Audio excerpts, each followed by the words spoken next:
Comment protéger son jardin de la chaleur? Que vous ayez des plantes en pot ou en terre, des fleurs ou un potager, il est indispensable d'adopter les bons gestes pour préserver vos plantations du soleil et de la sécheresse. Découvrez tous nos conseils pour bien protéger votre jardin de la chaleur. Avant de commencer cette vidéo, je vous prie de bien vouloir me soutenir. Cliquez sur le bouton rouge s'abonner, puis sur la cloche. Merci pour le geste. Comment protéger son jardin de la chaleur? Choisir les bonnes variétés. Avant toute chose et pour maximiser les chances d'avoir un jardin qui s'épanouit en été, il convient de choisir les bonnes variétés de plantes. En outre, vous ne pourrez pas choisir les mêmes plantes si vous habitez dans le nord ou dans le sud de la France. Privilégiez donc des variétés locales et adaptées aux réalités climatiques de votre région. Protégez les variétés les plus fragiles. Si vous avez tout de même opté pour des variétés de plantes qui supportent difficilement la chaleur, pensez à les protéger. Comment? En positionnant les plantes en pot à l'ombre ou en créant des espaces d'ombre pour celles situées en pleine terre. On pense notamment à l'installation de voiles d'ombrage, parasols, tunnels d'ombrage ou encore d'ombrières. Misez sur les bons contenants. Les plantes qui souffrent généralement le plus de la chaleur sont celles qui sont installées en pot. Au-delà de les positionner à l'ombre lorsque nécessaire, sachez qu'il est aussi important de choisir le bon contenant.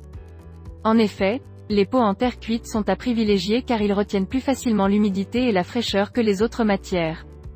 Si vous avez des pots en plastique, pensez à installer un bac de rétention d'eau afin de prolonger l'hydratation de vos plantes.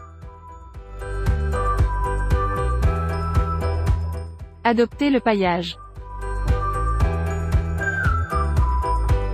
Que ce soit vos plantes décoratives ou votre potager, rien de tel que le paillage pour protéger vos végétaux de la chaleur. Et pour cause, le paillage permet de protéger les racines des plantes en maintenant le sol humide et d'éviter que l'eau ne s'évapore trop rapidement lorsque vous arrosez. Mais ce n'est pas tout, le paillage présente également l'avantage d'enrichir la terre en humus et empêche la propagation des mauvaises herbes. Pour ce faire, vous pouvez choisir des matières végétales ou minérales comme la paille, le foin, des copeaux de bois, des résidus de tonte, feuilles et fleurs fanées.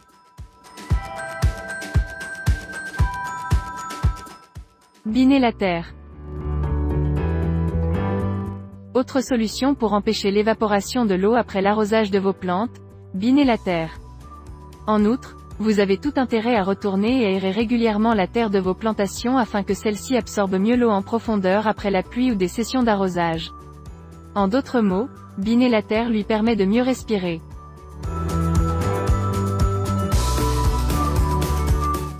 Arroser au bon moment. Pour finir, il est primordial d'arroser vos plantations au bon moment lors d'épisodes caniculaires et de fortes chaleurs. En effet, il est recommandé d'arroser tôt le matin ou tard le soir et d'éviter tout arrosage en plein soleil. De la même façon, il est préférable d'arroser généreusement une fois plutôt que d'arroser par petites quantités. L'idée étant que l'eau puisse atteindre les racines des plantes et non juste humidifier la surface de la terre.